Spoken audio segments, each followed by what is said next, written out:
இங்கே போனது அமித்ஷா வியூகம். திமுக போட்ட பிச்சையால் எம்பியான காங்கிரஸ் கட்சி கூட இன்று திமுகவுடன் ஆட்சியில் பங்கு, அதிகாரத்தில் பங்கு, 40 தொகுதி கேட்கிறது. ஆனால் தமிழக பாஜக மர்மமாக இருப்பதன் ரகசியம் என்ன? களத்தில் கில்லியாக செயல்பட்டு பாஜகவை 11% வாக்கு பெற வைத்த அண்ணாமலையை ஒதுக்கி வைத்துவிட்டு ஈடியை நம்பும் டெல்லி மேலிடம். இது தமிழக தேர்தல் களத்தில் இது பலனளிக்குமா?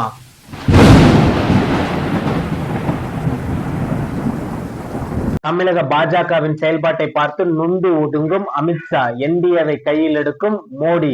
தமிழக அரசியலில் என்ன நடக்கிறது வாங்க இந்த வீடியோவில் பார்க்கலாம். அதற்கு முன்பாக நமது சேனலை சப்ஸ்கிரைப் செய்து கொள்ளுங்கள். வாங்க வீடியோக்குள் போகலாம். வீடியோவை தொடர்ந்து முழுமையாக பாருங்கள். அன்பு தமிழ் நெஞ்சங்களுக்கு அன்பு வணக்கம்.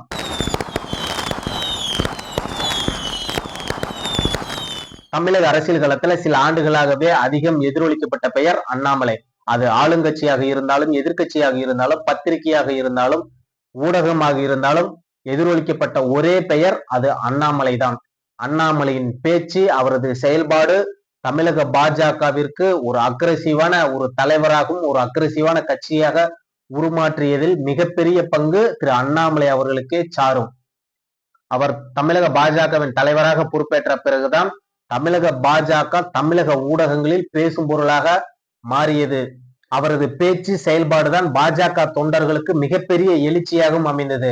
தமிழக இளைஞர்கள் மத்தியில் மிகப்பெரிய வரவேற்பு பெற்ற ஒரு தலைவராக திரு அண்ணா விளங்கி வந்தார். அவர் எண்மண் எண்மண் யாத்திரையின் மூலம் தமிழக மக்களிடமும் அவர் சென்று சேர்ந்தார்.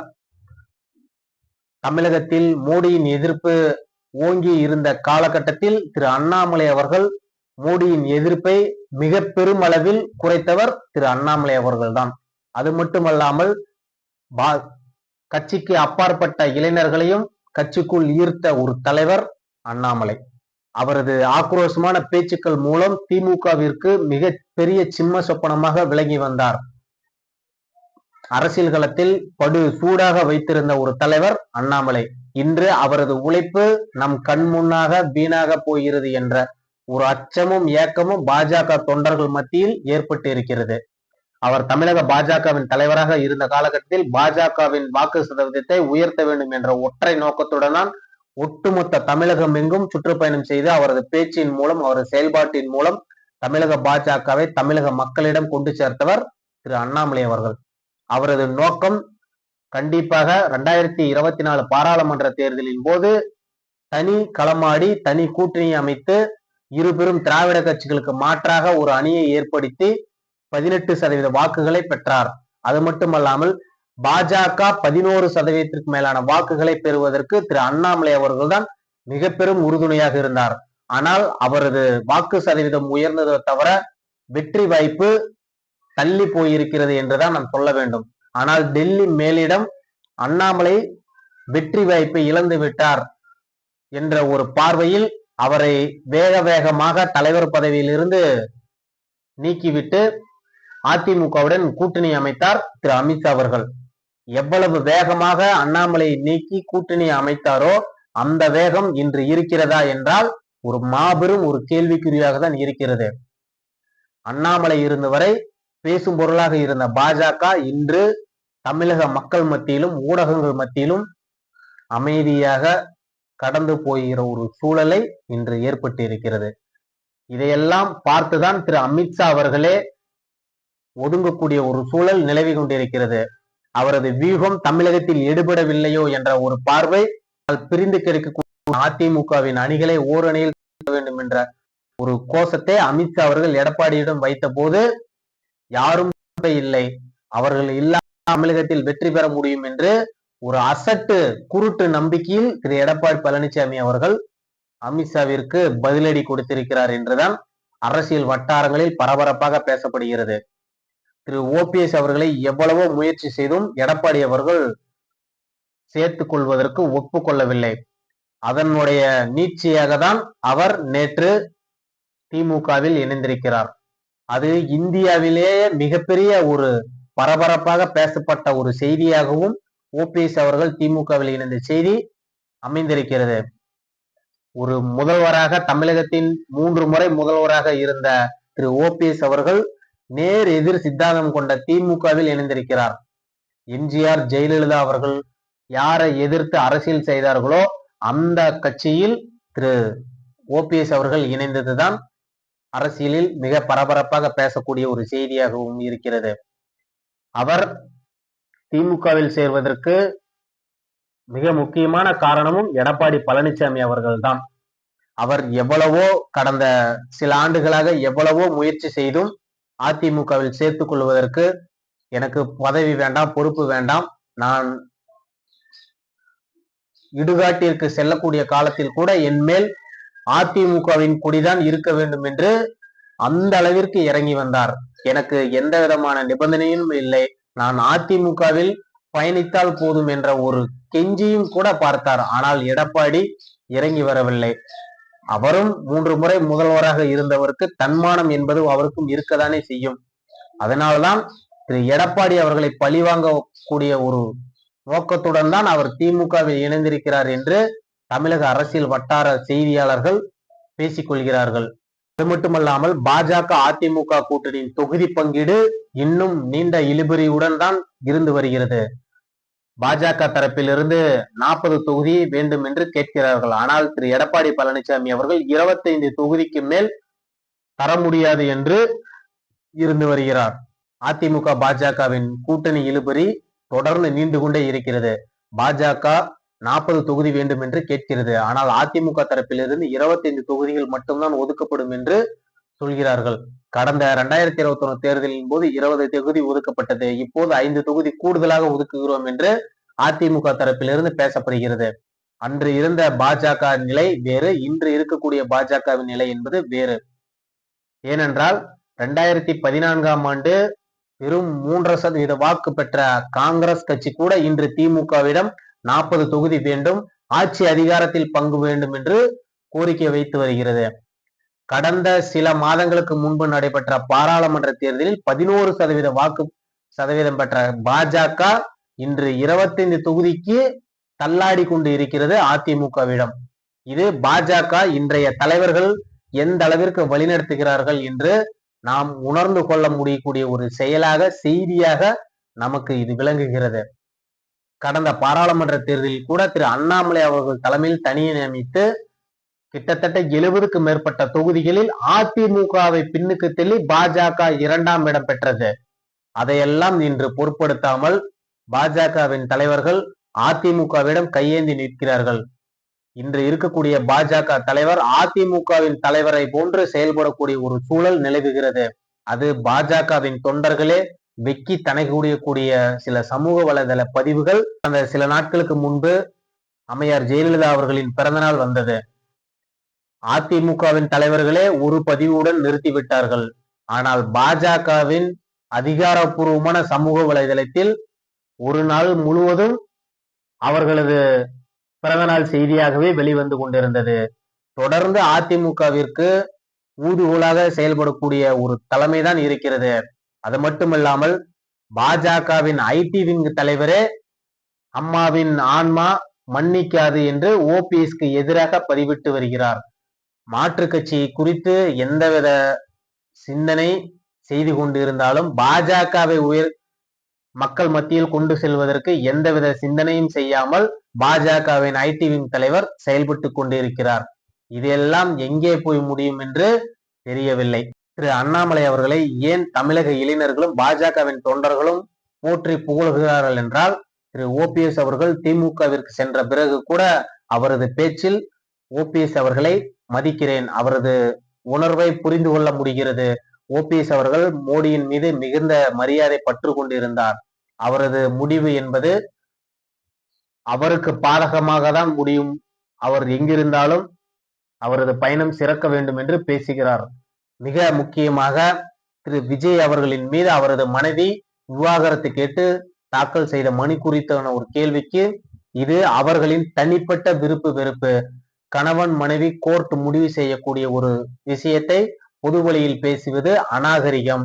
இது போன்று எந்தவித தலைவர்களின் தனிப்பட்ட வாழ்க்கையிலும் நாம் கருத்து சொல்வது அது அவ்வளவு நன்றாக இருக்காது.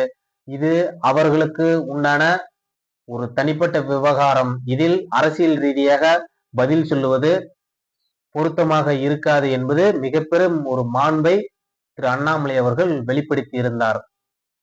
இதுதான் இவரது இந்த பேச்சுதான் தமிழக பாஜகவின் தொண்டர்கள் மத்தியிலும் இளைஞர்கள் மத்தியிலும் மிகப்பெரிய வரவேற்பு பெறக்கூடிய ஒரு விஷயமாக, செய்தியாக, போற்றக்கூடிய ஒரு தலைவனாக தமிழக மக்களும் இளைஞர்களும் அண்ணாமலையை பார்த்து வருகிறார்கள்.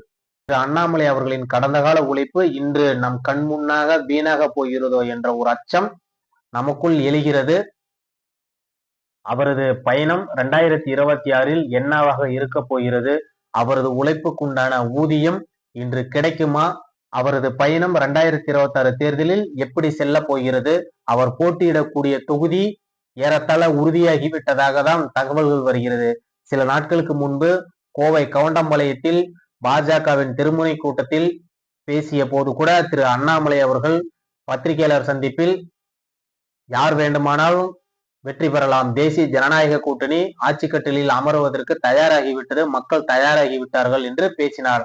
அப்போது அருகில் இருந்த கவுண்டம்பாளையம் எம்எல்ஏ நீங்கள் கூட இங்கு போட்டியிடலாம் என்று சூசகமான ஒரு பதிலை அளித்தார். திரு அண்ணாமலை அவர்கள் அவரது புன்னகையான சிரிப்பின் மூலம் அரவணைத்து அந்த எம்எல்ஏவை பேசினார். ஏறத்தாழ திரு அண்ணாமலை அவர்கள் கவுண்டம்பாளையம் தொகுதியில் போட்டியிடுவது உறுதியாகிவிட்டது என்றுதான் ஓரளவிற்கு உண்டான செய்திகள் வெளிவந்து கொண்டிருக்கிறது. திரு அண்ணாமலை அவர்கள் இன்று சக்தி கேந்திர அளவில் ஒரு பொறுப்பு ஏற்றது பிறகுதான் தமிழகம் எங்கும் ஏறத்தாழ 20,000 இடத்திற்கு மேல் திருமுனை பிரச்சாரம் நடத்தக்கூடிய ஒரு பொறுப்பை திரு அண்ணாமலை அவர்கள் ஏற்றிருந்தார். அதன் தொடர்ச்சியாக தான் தமிழகம் எங்கும் பல்வேறு மாவட்டங்களிலும் பல்வேறு இடங்களிலும் ஒரு சிறிய குக்கிராமத்தில் கூட இன்று பாஜக திருமுனை கூட்டத்தை நடத்தி கொண்டிருக்கிறது. மிக ஆச்சரியமான ஒரு விஷயம் என்றால், பாஜக, அதிமுக, பாமக கூட்டணி கட்சி தலைவர்களை, கிராம பகுதியில் இருக்கக்கூடியவர்களை அரவணைத்து மேடையில் அமர்த்தி திருமுனை பிரச்சார கூட்டத்தை நடத்தி கொண்டிருக்கிறது. ஆனால் கூட்டணிக்கு தலைமையேற்றிருக்கக்கூடிய அதிமுக இது சம்பந்தமாக எந்த விதமான மக்கள் எதிர்ப்பையும் போராட்டங்களையும் ஆர்ப்பாட்டங்களையும் செய்யாமல் வெறும் திமுக எதிர்ப்பை மட்டும்தான் திரு எடப்பாடி பழனிசாமி அவர்கள் பேசிக் கொண்டிருக்கிறார். அதற்கு அடுத்தபடியாக எந்த விதமான மக்கள் சந்திப்பு கூட்டங்களோ, தேர்தலுக்கு உண்டான வேலைகளோ, பிரச்சாரமோ எந்த பகுதியிலும் அதிமுக தரப்பில் இருந்து முன்னெடுக்கவில்லை என்பதுதான் உண்மையும் கூட. இதுதான் மிகப்பெரிய சந்தேகத்தை எழுப்பக்கூடிய ஒரு செயலாக அமைந்திருக்கிறது. திரு எடப்பாடி பழனிசாமி அவர்கள் அவர் செல்லக்கூடிய மாவட்டங்களில் அந்த பகுதியில் இருக்கக்கூடிய அமைச்சர்கள் அவர்கள் செய்த அக்கிரமங்கள், ஊழல்கள், அந்த பகுதியில் திமுகவால் பாதிக்கப்பட்ட விஷயங்கள் குறித்து பேசாமல் அவர் செல்லும் இடமெல்லாம் திமுக எதிர்ப்பையும் ஸ்டாலின் எதிர்ப்பையும் மட்டுமே பேசிக் கொண்டிருக்கிறார். இதெல்லாம் மக்கள் மத்தியில் எடுபடுமா என்பது 2026 தேர்தல் களத்தில் தான் இதெல்லாம் எதிரொலிக்கும். நிச்சயமாக திரு அண்ணாமலை அவர்களின் பயணம் 2026 மிக முக்கியமான பயணமாக அமைய போகிறது. திரு அண்ணாமலை அவர்களால் மட்டும்தான் என்டிஏவிற்கு மிகப்பெரிய ஒரு சக்தி படைத்த ஒரு தலைவராக விளங்க முடியும்.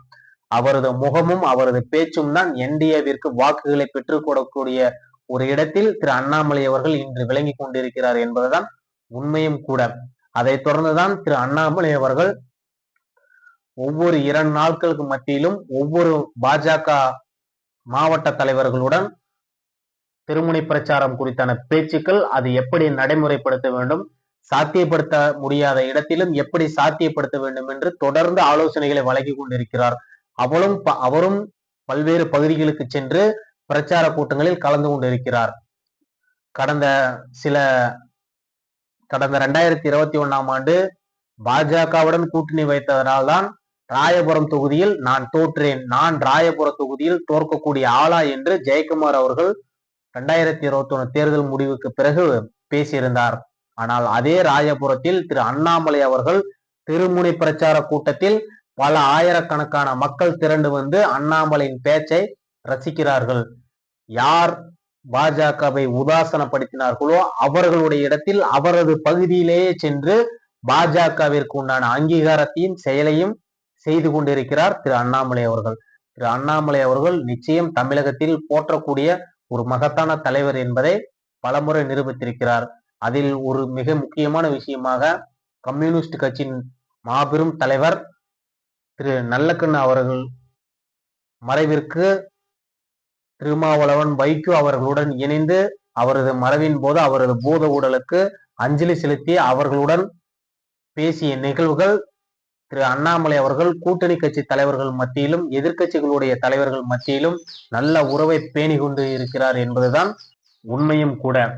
இதெல்லாம் திரு அண்ணாமலை அவர்களுக்கு வரக்கூடிய காலங்களில் நிச்சயம் தமிழகத்தில் ஒரு நல்ல தலைவராக உருமாவதற்கு நல்ல ஒரு வாய்ப்பாக இருக்கும் என்பதுதான் உண்மையும் கூட. என்டிஏ தமிழகத்தில் 2026 வெற்றி பெற வேண்டும் என்றால் திரு அண்ணாமலை அவர்கள் மிக முக்கியமாக முகமாக என்டிஏவிற்கு பிரச்சாரம் செய்ய வேண்டும். அவர் இல்லை என்றால் நிச்சயம் என்டிஏ அடுத்த கட்டத்தை நோக்கி பயணிக்குமா என்று ஒரு மிகப்பெரிய ஒரு கேள்வி எழும். ஏனென்றால் இன்று திமுக மிகப்பெரிய ஒரு அட்வான்டேஜ் எடுத்துக்கொண்டிருக்கிறது. தேமுதிகவை எடுத்தது, ஓபிஎஸ் அவர்களை எடுத்துக்கொண்டது. அது மட்டுமில்லாமல் இன்று கூட காங்கிரஸ் கட்சியுடன் கூட்டணி பேச்சுவார்த்தையை அண்ணா அறிவாலயத்தில் நடத்தி கொண்டிருக்கிறார்கள். இதெல்லாம் பார்க்கும்போது திமுகவிற்கு தேர்தல் களத்தில் வாக்கு சதவீதம் எந்த அளவிற்கு இருக்கிறது என்று நமக்கு தெரியும். கடந்த 2021 தேர்தலை காட்டிலும் 2024 தேர்தலின் போது திமுகவின் வாக்கு சதவீதம் குறைந்திருக்கிறது. இன்று மக்கள் எதிர்ப்பு கூடியிருக்கிறது. ஆனால் மிக பெரும் படையுடன் திமுக ஸ்டாலின் அவர்கள் விளங்கி கொண்டிருக்கிறார். இதெல்லாம் மக்கள் மத்தியில் மிகப்பெரிய ஒரு அட்வான்டேஜை எடுக்கக்கூடிய ஒரு செயலை தான் முதல்வர் ஸ்டாலின் அவர்கள் எடுத்துக்கொண்டிருக்கிறார். இதையெல்லாம் தவற விட்டுவிட்டு எடப்பாடி பழனிசாமி அவர்கள் எப்படி ஆளுங்கட்சியாக ஆவார் என்பதுதான் $1,000,000 கேள்வியாகவும் அமைந்திருக்கிறது. நிச்சயம் வரக்கூடிய தேர்தல் களம் என்பது என்டிஏ திமுக என்பதுதான் ஒரு மிக பெரும் போட்டியாக அமையும் என்பதுதான் உண்மையும் கூட. வரக்கூடிய நாட்களில் தமிழக அரசியல் மிகுந்த பரபரப்புக்கு பஞ்சம் இருக்காது என்பதுதான் உண்மையும் கூட. நன்றி, வணக்கம்.